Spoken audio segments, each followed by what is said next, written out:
राज्यभरामध्ये महानगरपालिका निवडणुकांचं बिगुल वाजलंय. अशातच ठिकठिकाणी महायुतीमधील घटक तीन पक्षांमध्ये अनेक ठिकाणी युती झाली, तर काही ठिकाणी युती तुटली देखील. मात्र आज अर्ज भरण्याचा शेवटचा दिवस असताना अनेक ठिकाणी ज्या ठिकाणी युतीची बोलणी सुरू होती त्या ठिकाणी युती फिसकाटल्याचं बघायला मिळालं. विशेष म्हणजे महायुतीत बिघाडी झाली का, अशी एकंदरीत चर्चा आता राजकीय वर्तुळामध्ये होताना आपल्याला बघायला मिळत आहे. यामागे नेमकी कारणे काय आहेत? कारण छत्रपती संभाजीनगर जो की भाजप शिवसेनेचा बालेकिल्ला मानला जायचा, त्या ठिकाणी देखील भाजप शिवसेनेची जी आहे युती फिसकटल्याचं बघायला मिळतंय. मात्र यामागे नेमकी कारणं काय आहेत?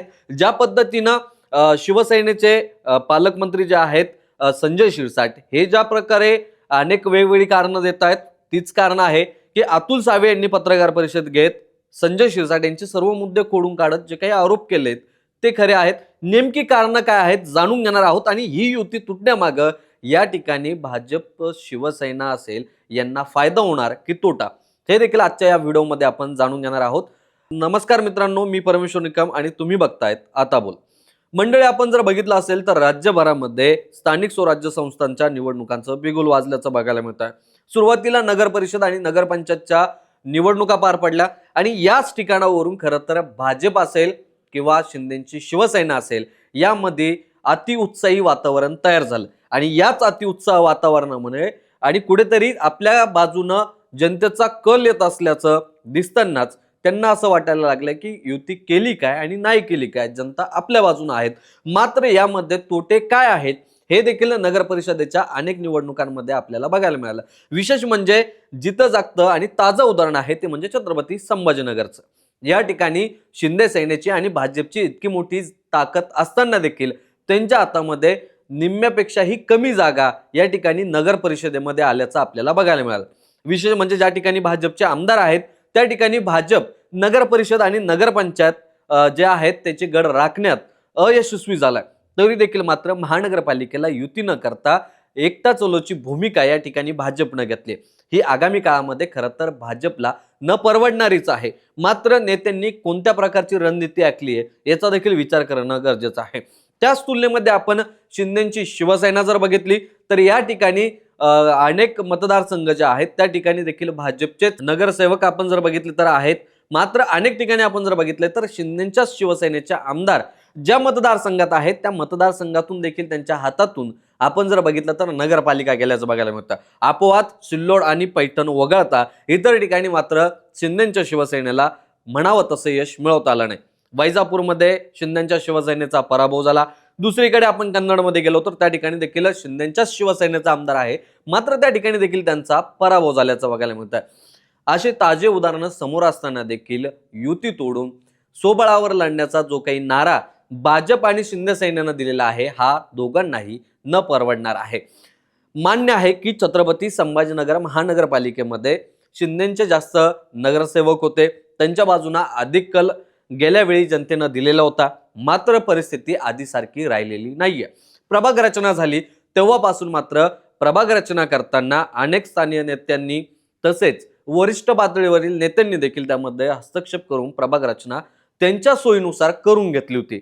मात्र आता त्याच ठिकाणी हिंदुत्वाच्याच मुद्द्यावरती आणि हिंदुत्व पुढे घेऊन जाणाऱ्या या दोन्हीही पक्षांना मात्र एकमेकांच्या विरोधामध्ये उमेदवार देणार. त्यामुळं कुठेतरी जे काही एक गठ्ठा मतदान यांना येणार होतं त्यामध्ये मात्र ध्रुवीकरण होणार आहे. त्यामध्ये आपल्याला मात्र फूट पडताना दिसणार आहे. यामध्ये तिसऱ्याचा लाभ होऊ शकतो जे आपल्याला 2019 आठवून देतं. 2019 मध्ये देखील अशीच परिस्थिती होती. मराठा समाजाचे नेते हर्षवर्धन जाधव या ठिकाणी उभे राहिलेले होते. त्याच तुलनेमध्ये हिंदुत्वाचा आणि मराठी माणसाचा मुद्दा घेऊन चालणाऱ्या शिवसेनेकडून चंद्रकांत खैरे उभे राहिले होते. मात्र झालं काय, दोघंही निवडून आले नाही आणि त्यांच्याच तुलनेमध्ये आपण जर बघितलं तर इम्तियाज जलील हे त्या ठिकाणी एक हाती निवडून आल्याचं आपल्याला बघायला मिळालं होतं. आता इतक्या सगळ्या गोष्टी घडत असताना मात्र या सगळ्या गोष्टींची पार्श्वभूमी असतानाही मात्र या ठिकाणी तुम्ही जर बघत असाल तर शिंदे आणि भाजप हे वेगवेगळी भूमिका घेताना बघायला मिळतात. ही वेगवेगळी भूमिका न परवडणारी आहे ती कशी ते देखील आपण जाणून घेणार आहोत. काही प्रभागांमध्ये आपण जर बघितलं तर निश्चितच शिंदेच्या शिवसेनेचे अधिक नगरसेवक होते. मात्र त्याच ठिकाणी आता भाजपचा जो अधिकृत वोटर्स समजला जातो, ओबीसी असेल किंवा ब्राह्मण समाज असेल किंवा त्यामध्ये आणखीन हिंदुत्व विचारसरणीचे इतर कम्युनिटी असेल, ही अधिक मजबूत आणि जमेची बाजू भाजपची होती.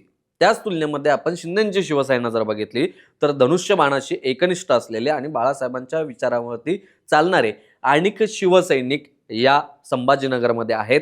हिंदुत्व, मराठी माणसांचा मुद्दा आणि सोबतच एकनाथ शिंदे यांच्या नेतृत्वाकडे बघून मतदान करणारे अनेक जण आहेत.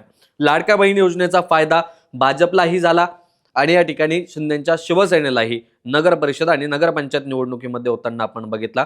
आता त्याच तुलनेत आपण जर इकडे विचार केला तर महानगरपालिकेमध्ये देखील अशाच पद्धतीची परिस्थिती होणार आहे. आता या ठिकाणी शिवसेनेची ताकद अधिक आहे.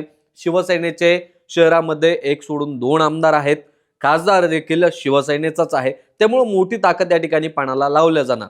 म्हणजेच हिंदूंचं वोटिंग जे आहे ते 2 भागामध्ये होणार आणि तिसरा भाग जो हिंदूंच्या मतांचा उरणार आहे किंवा इतर देखील जे काही मतदार आहेत ते मात्र ठाकरेंच्या बाजूने जाताना आपल्याला बघायला मिळेल.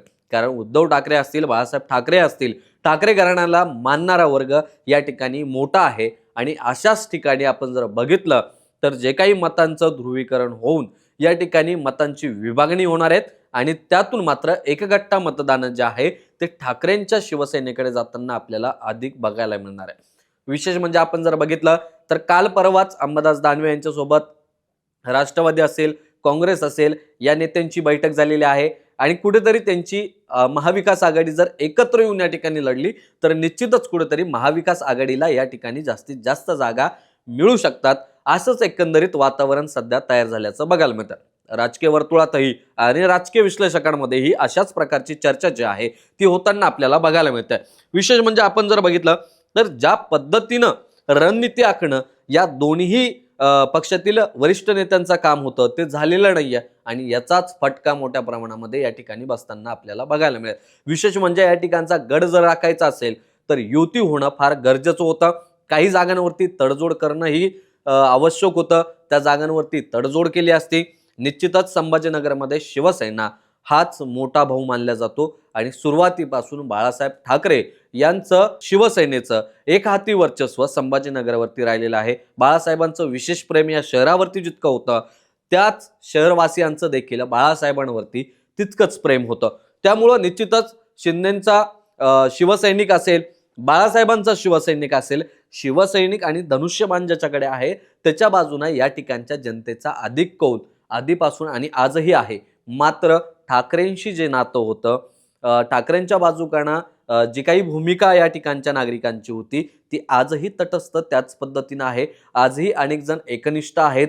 आजही बाळासाहेबांना मानणारा तितकाच मोठा वर्ग या संभाजीनगरमध्ये आहे आणि त्यामुळंच कुठेतरी ज्या पद्धतीनं भाजप आणि शिवसेना एकत्र लढून जी यांची ताकद होती ती मोठ्या प्रमाणात होती. म्हणजे अनेक प्रभागामध्ये एका हाती यांचे नगरसेवक जे आहे ते जास्तीत जास्त मतधिक्यानं निवडून देखील आले असते. मात्र युती तोडून या ठिकाणी स्वतःच्या पायावरती कुऱ्हाडी मारण्याचं जे काम आहे ते या ठिकाणी शिवसेना असेल किंवा भाजपचे नेते असतील या दोघांनीही केल्याचं आपल्याला बघायला मिळतं. स्थानिक नेत्यांनी मात्र ज्या पद्धतीनं युती तोडलेली आहे त्या पद्धतीनं आगामी काळामध्ये याचा मोठ्या प्रमाणामध्ये फटका या दोन्हीही पक्षांना बसताना आपल्याला बघायला मिळेल आणि त्याच तुलनेमध्ये फायदा मात्र ठाकरेंच्या शिवसेनेला होताना बघायला मिळेल. उबाटा गटाची मोठी ताकद या ठिकाणी आहे. आजही तितकंच मोठे शिवसैनिक आहेत आणि आधीपासून तुम्हाला बाण हवा की खाण हवा हा जो मुद्दा आधीपासून गाजत आलेला आहे आजही या ठिकाणची जनता त्या मुद्द्यांना विसरलेली नाही आहे किंवा बाळासाहेबांवरचं ते जे प्रेम आहे ते आजही कमी झालेलं नाही आहे. ज्या पद्धतीनं या ठिकाणचं वोटिंग जे आहे ते एमआयएमच्या बाजूने जात होतं ते आता कुठेतरी एमआयएमच्या बाजूने न जाता कुठेतरी राष्ट्रवादी असेल, काँग्रेस असेल, ठाकरेंची शिवसेना असेल या बाजूने देखील जाताना आपल्याला बघायला मिळतं.